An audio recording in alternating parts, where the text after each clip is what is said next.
अलैकुम व रहमतुल्लाहि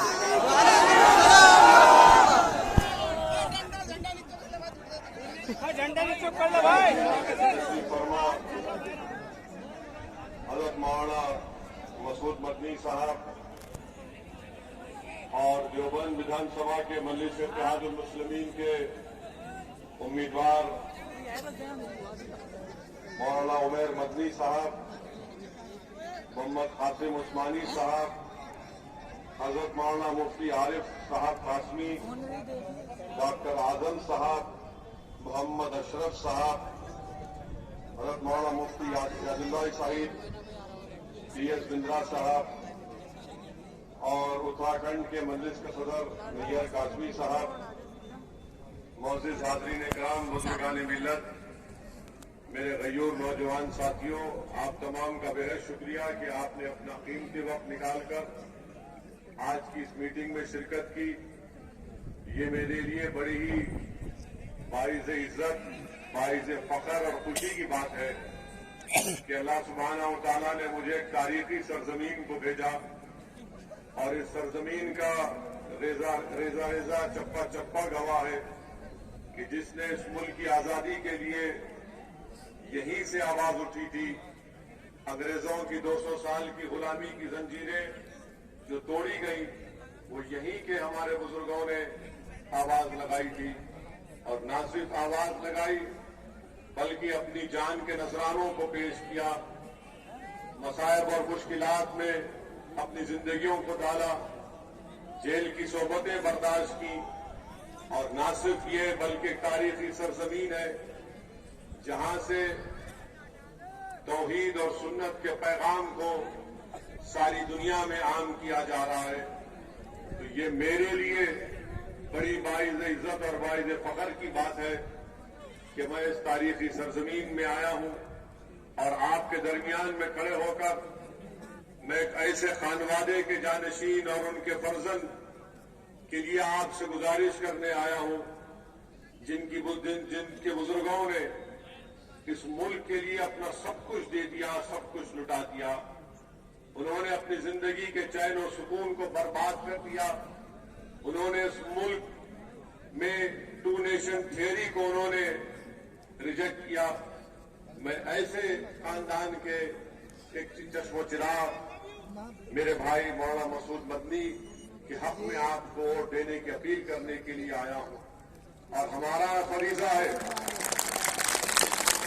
मेरे अजीज दोस्तों और बुजुर्गों, इस खानदान का एक बहुत बड़ा एहसान हम तमाम पर है और मैं ये समझता हूं कि अगर हम अपने वोट से यहां से इस विधानसभा से मेरे छोटे भाई मसूद मदनी साहब को कामयाब करेंगे, अब उमैर मदनी साहब को कामयाब करेंगे, तो मैं समझता हूं कि इंशाअल्लाह ताला हम न सिर्फ उन बुजुर्गों को खराज अकीदत भी पेश करेंगे बल्कि हम दोबारा उन बुजुर्गों की उन लड़ाई को, उनकी कुर्बानियों की याद को ताजा कर देंगे, क्योंकि आज इस देश में उन्हीं बुजुर्गों की लड़ाई की लड़ने की जरूरत है जिन्होंने इस देश को बचाया था, जिन्होंने इस देश को फिरका परस्ती के जहर से छुटकारा दिलाया था। मेरे अजीज दोस्तों और बुजुर्गों, असदुद्दीन अवैसी आपसे यही गुजारिश करने आया है कि 14 तारीख के दिन आप मुत्तहदा तौर पर अपने के वोट का इस्तेमाल करिए और आपको डरने और घबराने की जरूरत नहीं है। मैं तो बीजेपी की हुकूमत से और बीजेपी से कहना चाह रहा हूं कि आपने यहां पर इस विधानसभा में ATS सेंटर बनाने का काम कर रहे हैं, मगर आप ये बताओ, मैं इस प्रदेश के मुख्यमंत्री से पूछना चाह रहा हूं, उन दहशतगर्दों का क्या करेंगे जिन्होंने हमारी गाड़ी पर गोलियां चलाई थी? आप उन दहशतगर्दों का क्या करेंगे जो टोल बूथ के पास पूरे हथियार लेकर खड़े होकर हमारी जान लेना चाहते थे? क्या वो दहशतगर्दी नहीं है? बड़ी बड़ी बातें उत्तर प्रदेश के मुख्यमंत्री करते हैं कि काम भी और लगाम भी। आपकी लगाम उन लोगों पर क्यों नहीं पहुंचती जो देश के संविधान की धज्जियां उड़ा रहे हैं, जो देश की जमहूरियत को कमजोर करना चाहते हैं, जो गोली पर भरोसा रखते हैं, बैलेट पर नहीं रखते, आखिर इन लोगों के लिए इतनी नरमी क्यों की जाती है? मेरे अजीज दोस्तों और बुजुर्गों, 5 साल से बीजेपी की सरकार रही उत्तर प्रदेश में। इन्होंने इस विधानसभा में कौन सा विकास का काम करवाया? कौन सा ऐसा काम करवाया कि जहां से यहां के बसने वाले लोगों को कोई राहत मिली या उससे उनको कुछ फायदा हुआ? 5 साल बीजेपी को अगर मौका मिला तो इन्होंने वही काम किया जो समाजवादी पार्टी ने 2012 से 17 में किया था। मेरे अजीज दोस्तों और बुजुर्गों, मैं आपके दरमियान में इसलिए भी आया हूं कि आपसे गुजारिश करने के लिए कि ये मजलिस की हिस्सेदारी की लड़ाई है। आप अगर अपना हिस्सा चाहते हैं तो याद रखिए, ना समाजवादी, ना बसपा, ना कांग्रेस आपको हिस्सा देगी। वो यही चाहते हैं कि आपको डराकर, आपको खैदी बनाकर आपके वोट को हासिल किया जाए। आप बताइए, उत्तर प्रदेश में मैं आपके सामने आदादोशुमार और डेटा रख रहा हूं जो ये कहता है कि उत्तर प्रदेश में मुस्लिम समाज सबसे ज्यादा नौजवान बेरोजगार है तो मुस्लिम समाज के हैं। सबसे ज्यादा अगर कोई गरीब है तो अल्पसंख्यक समाज के मुसलमान हैं। सबसे ज्यादा अगर बच्चे स्कूल से बाहर हैं तो अल्पसंख्यक समाज मुसलमान के। सबसे ज्यादा अगर कम किसी के पास 2 एकड़ जमीन है तो अल्पसंख्यक समाज के मुसलमान हैं।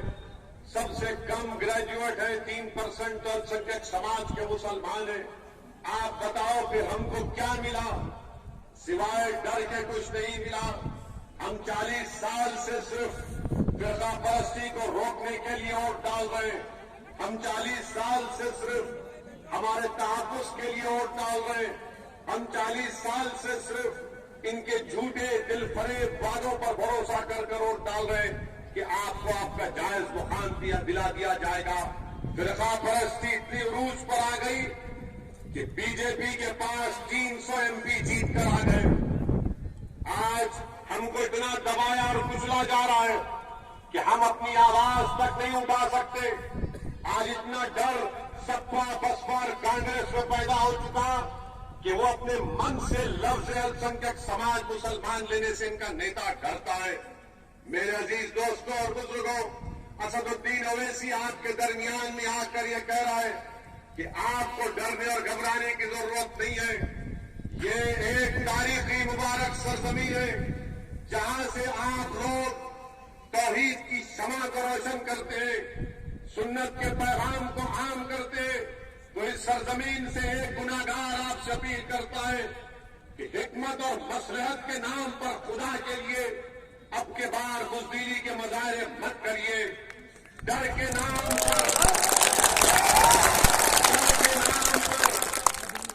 नाम पर आप उन पार्टियों को वोट मत दीजिए जो हमेशा आपको लूटते आए हैं। अगर डरना है तो जमीन व आसमान बनाने वाले से डरो, मखलूक से मत डरो। अगर डरना है तो खालिक से डरो। मखलूक चाहे प्रधानमंत्री हो, मोदी हो, योगी हो, वकील हो, हम जिंदा हैं और जिंदा रहेंगे। और जिंदगी की मिसाल ये है कि आप बातिल ताकतों से समझौता नहीं करेंगे। जिंदगी की मिसाल ये है कि आप मजलूमों का साथ देंगे। जिंदगी की मिसाल ये है कि आप जुल्म को जमहूरी तरीके से उसका खात्मा करेंगे। जिंदगी की मिसाल ये है कि आप अपने वोट की अहमियत और कीमत को जानेंगे। मेरे अजीज दोस्तों और बुजुर्गों, क्या 2014 में ओवैसी ने इलेक्शन लड़ा था? नहीं। 2017 में हम सिर्फ 30 सीट पर चुनाव लड़े, तब भी अखिलेश और राहुल की जोड़ी जो नाहिल और नाकाम जोड़ी थी बीजेपी। 2019 में हम नहीं लड़े, अखिलेश और बहन जी मिलकर लड़े, सिर्फ 15 लोकसभा की सीट पर कामयाबी हासिल की। समाजवादी के लोग आज हम पर उंगलियां उठाते। बताओ समाजवादी के लोगों, तुम्हारे पास 5 MP जीते, जिसमें से 3 अल्पसंख्यक समाज के मुसलमान और एक पिताजी और एक बेटा।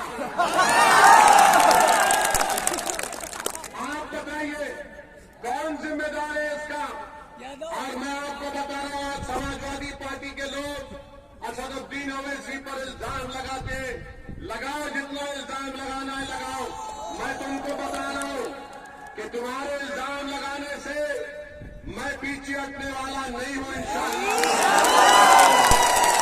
मैं तो इनसे कह रहा हूं और उन जालिमों से कह रहा हूं जो ये समझ रहे हैं कि गोलियों की बौछार करने से ओवैसी डर जाएगा या जबान काम नहीं होगी इंशाअल्लाह ताला, नहीं होगी। ना इनके इल्जामात मेरे हौसले और अज़म में कमी पैदा कर सकेंगे, ना किसी जालिम की गोलियां मेरे दिल में सिवाय अल्लाह के किसी और का डर पैदा करेंगे। आप पूछिए समाजवादी पार्टी से, पूछिए इनसे कि लोकसभा में आपने यूएपीए के कानून में जो दिल्ली में बैठकर एक इंस्पेक्टर किसी को भी दहशतगर्द घोषित कर सकता है, समाजवादी ने, बसपा ने, कांग्रेस ने अमित शाह के लाए हुए कानून की तारीफ की थी। किसने मुखालिफत की थी? असदुद्दीन ओवैसी और इम्तियाज जलील ने। दोस्तों और बुजुर्गों, आपसे मैं अपील करने आया हूं कि डर कर वोट मत दीजिए, उमर मदनी को उम्मीद के नाते वोट दीजिए। प्रधानमंत्री को अचानक मुस्लिम महिलाओं से मोहब्बत, मगर प्रधानमंत्री जी ये तो बताइए कि हरिद्वार, रायपुर, प्रयागराज, इलाहाबाद में जो संसद हुआ था उसमें जो मुस्लिम महिलाओं के बारे में अनाप शनाप बका गया, प्रधानमंत्री आप अपनी जबान क्यों नहीं खोले? प्रधानमंत्री आप राज्यसभा लोकसभा में भाषण दिए, बहुत लंबा छोड़े, मगर आपकी जबान से उन बच्चियों का जिक्र नहीं निकला जो अपनी शनाख्त और अपनी गीरत के मुजाहरे करते हुए इल्म के हासिल कर रही थी कर्नाटका में, और निकाब पहनकर इल्म हासिल करना चाहती थी। देश के प्रधानमंत्री इस पर कोई तबसरा नहीं कर रहे। मुझ पर ये समाजवादी के लोग, मुझ पर ये बसपा के लोग और ये बीजेपी के दल्ले कह रहे हैं कि ओवैसी उत्तर प्रदेश के चुनाव में, उत्तर प्रदेश के चुनाव में ओवैसी ने हिजाब को ला लिया। अरे मैं हिजाब तो हटाने आया हूं। किसका हिजाब? जो सपा ने हमारी आंखों पर डाल के जो बीजेपी डर का निकाब डाल चुकी है, मैं उस डर के निकाब को हटाना चाहता हूं। जो हिजाब और निकाब मेरी बेटी और बहन पहनती है वो सुबह कयामत तक पहनती है। मैं सलाम करता हूं उस बच्ची मुस्कान की बहादुरी को, जिसके अतराफ में 10-15 लोग जमा हो गए, तब भी उस बच्ची ने जो बहादुरी का मुजाहरा किया, उसने बीबीसी को इंटरव्यू देते हुए कहा कि जब लोग जमा हो गए, सुनो, जो तुमको डरा रहे ना बीजेपी से, सुनो उस बच्ची के पैगाम को। उस बच्ची ने हमको पैगाम दिया, उस मासूम बच्ची ने हमको जिंदगी का मकसद बता दिया। उस बच्ची ने कहा कि जब 20 नौजवान मुझे घेर लिए तो मेरा दिल डरना शुरू किया, तो जब मैं डरती हूं मैं अल्लाह अकबर पुकारती हूं। तुम क्या करोगे?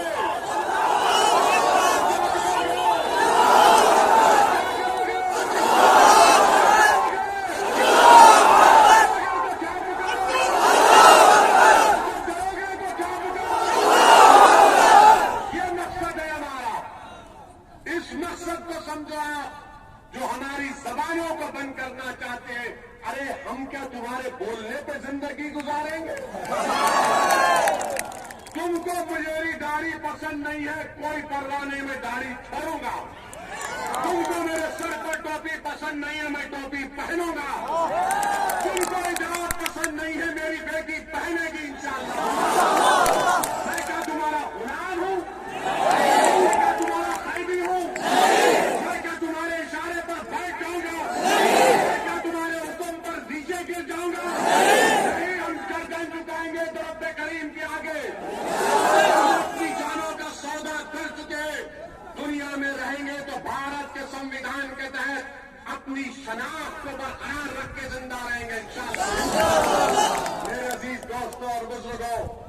जब हम ये बात करते हैं तो सपा बसपा कांग्रेस बीजेपी बोलती है ओवैसी भड़काओ भाषण देंगे।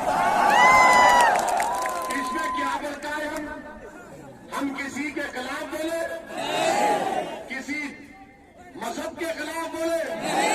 अरे मैं मेरी बात कर रहा हूं, मैं किसी और की नहीं कर रहा हूं, बल्कि मैं ये कह रहा हूं अगर उस बच्ची का नाम मुस्कान की जगह लक्ष्मी होता तब भी ओवैसी की उसकी बात नहीं मगर ये लोग समझते नहीं है, ये लोग समझते नहीं है। याद रखो आप इस बात को, याद रखो कि समाजवादी पार्टी ने कल्याण सिंह को टिकट देकर लोकसभा पहुंचा दिया। आप खामोश बैठ गए मसलहत के नाम पर। आज समाजवादी पार्टी ने चांदपुर विधानसभा में एक ऐसे शख्स को अखिलेश ने प्रत्याशी बनाया जो खुद उसकी सरकार ने उसको मुजफ्फरनगर के कांड में गिरफ्तार किया था। हसनपुर से ऐसे प्रत्याशी को दिया जो खुद कहता है कि मैं आरएसएस का मेंबर हूं। आप बताओ फिर कौन फिरका परस्ती कर रहा है? किस बुनियाद पर उन पर इल्जाम लगाया जाता है? मेरे अजीज दोस्तों और बुजुर्गों, आपसे अपील कर रहे हैं कि 14 तारीख के दिन बेखौफ होकर पूरे इत्मीनान के साथ देवबंद की विधानसभा में मजलिस के उम्मीदवार उमैर मदनी साहब को पतंग के निशान पर बटन दबाकर आप अपने इत्तेहाद को कामयाब करिए, हिस्सेदारी की लड़ाई में हिस्सा करिए और 14 तारीख के दिन पूरी विधानसभा के आसमानों पर खाली पतंग नजर अपने इत्तेहाद के जरिए अपनी आवाज को, अपनी पहचान को उत्तर प्रदेश के विधानसभा में भिजाइए। मैं आपका शुक्रिया अदा करता हूं। मुझे एक और 2 मुकामात पर जाना है। इंशाअल्लाह ताला मैंने हजरत से वादा किया है कि चुनाव के बाद फिर आऊंगा।